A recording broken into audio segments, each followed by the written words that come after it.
بسم اللہ الرحمن الرحیم۔ السلام علیکم ناظرین، ایک اور ویلاگ کے ساتھ زبیر مغل آپ کی خدمت میں حاضر ہے، اور ہمیشہ کی طرح آج کے اس ویلاگ کا آغاز اللہ رب العزت کے بابرکت نام سے کرتے ہیں، جس کے قبضہ قدرت میں ہم سب کی جانیں ہیں، جو ہمارا خالق و مالک ہے۔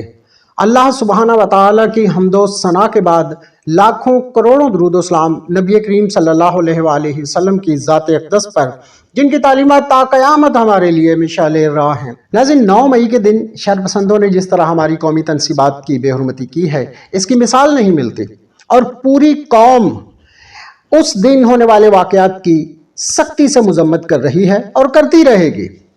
ناظرین، نیشنل پریمسز، قومی تنصیبات جو ہیں، یہ اسلامی جمہوریہ پاکستان کا اثاثہ ہیں، اور کوئی بھی ذی شعور پاکستانی انہیں نقصان پہنچانے کا تصور بھی نہیں کر سکتا۔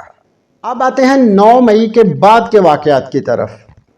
ناظرین، 9 مئی کے بعد ہم دیکھتے ہیں کہ ایک خاص سیاسی جماعت اور اس کے سربراہ کے خلاف پروپیگنڈا شروع کیا جاتا ہے، اور انہیں دبوچنے کے لیے، انہیں کیپچر کرنے کے لیے اقدامات شروع کر دیے جاتے ہیں۔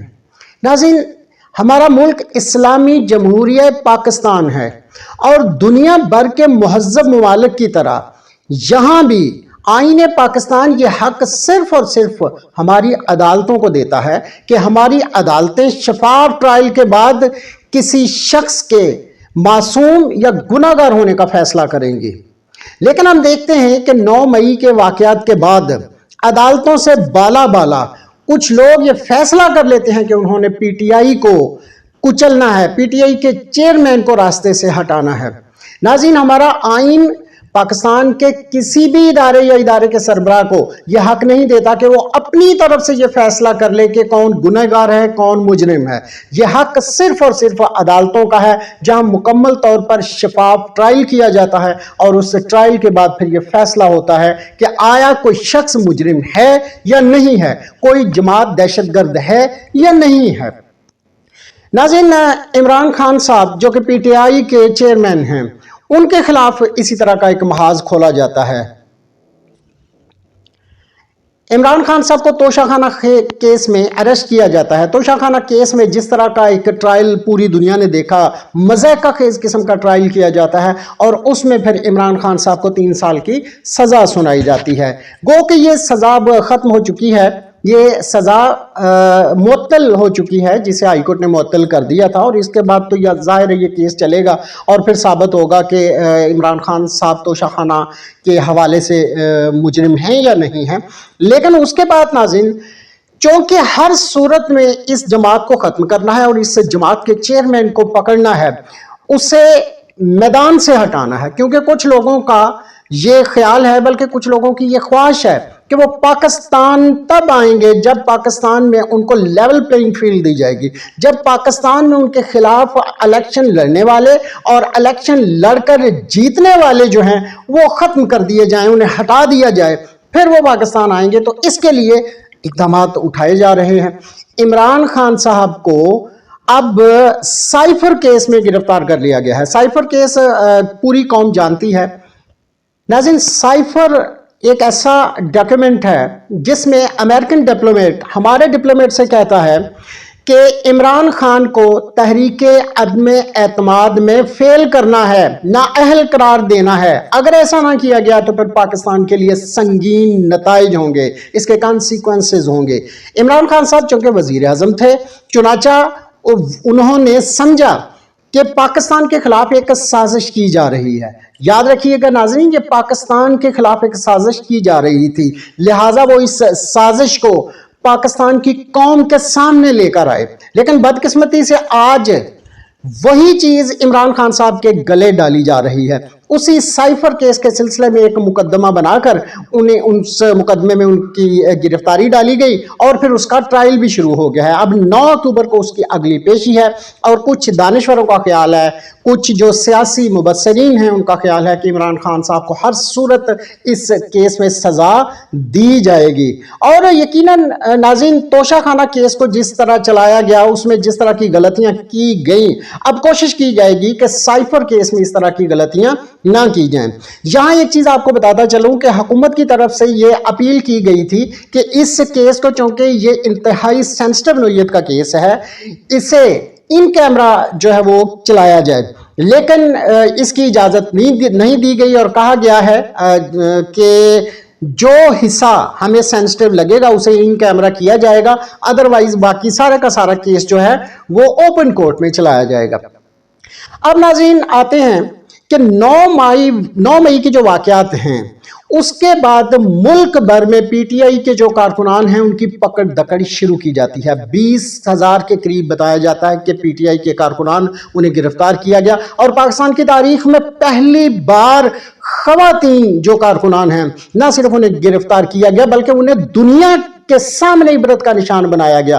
ہماری بالعموم پاکستان اور بالخصوص جو پنجاب کی خواتین ہیں انہیں خواتین حضرات گرفتار کرنے کے دوران سڑکوں پر گھسیٹا گیا، اور یہ میں نہیں کہہ رہا، پوری دنیا نے کیمرے کی آنکھ سے دیکھا کہ کس طرح ہماری جو خواتین ہیں ان کی بے حرمتی کی گئی۔ خواتین حضرات اسی سلسلے میں سیالکوٹ کے جو پی ٹی آئی کے کارکن ہیں عثمان ڈار، ان کے گھر پہلے پنجاب اور پھر پاکستان کے نام پر دبا پنجاب پولیس کے بے ضمیروں نے رات کی تاریکی میں دعویٰ بولا۔ عثمان ڈار کی بزرگ والدہ کو بالوں سے پکڑ کر گھسیٹا گیا۔ خواتین حضرات یہ بھی پوری دنیا نے دیکھا کہ کس طرح اس گھر پر ظلم ڈھایا گیا۔ اس کے بعد خواتین حضرات پھر بات یہیں پر ختم نہیں ہوئی۔ عثمان ڈار کو پکڑنے کے لیے، اسے توڑنے کے لیے اس کے گھر پولیس والے دعویٰ بولتے رہے۔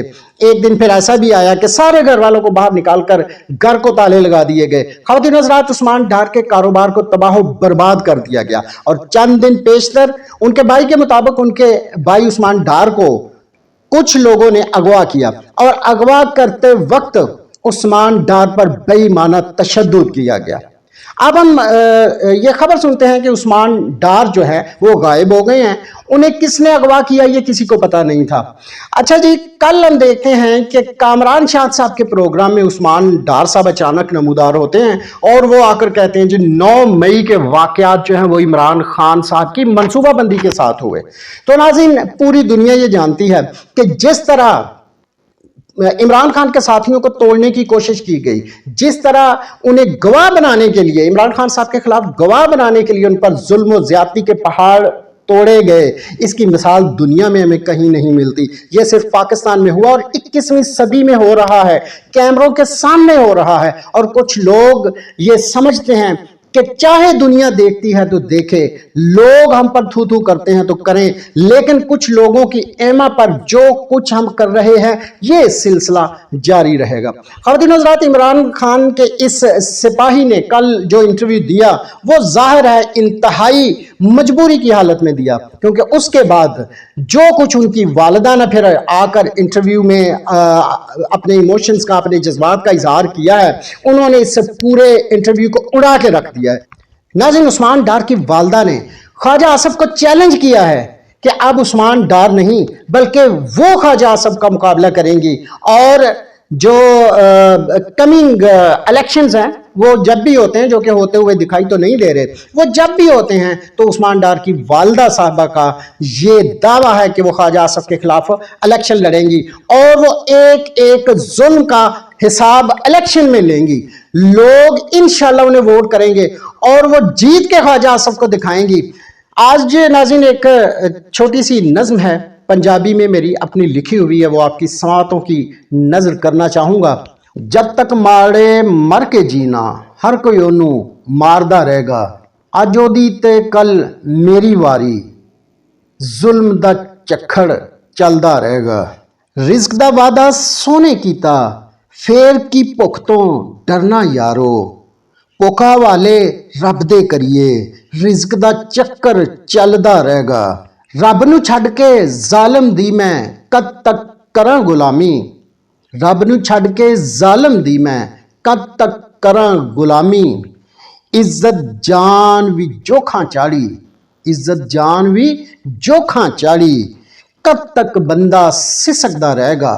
پھر چھڈو یارو زخماں درداں پیڑاں دی اس کہانی نو، پھر چھڈو یارو زخماں درداں پیڑاں دی اس کہانی نو،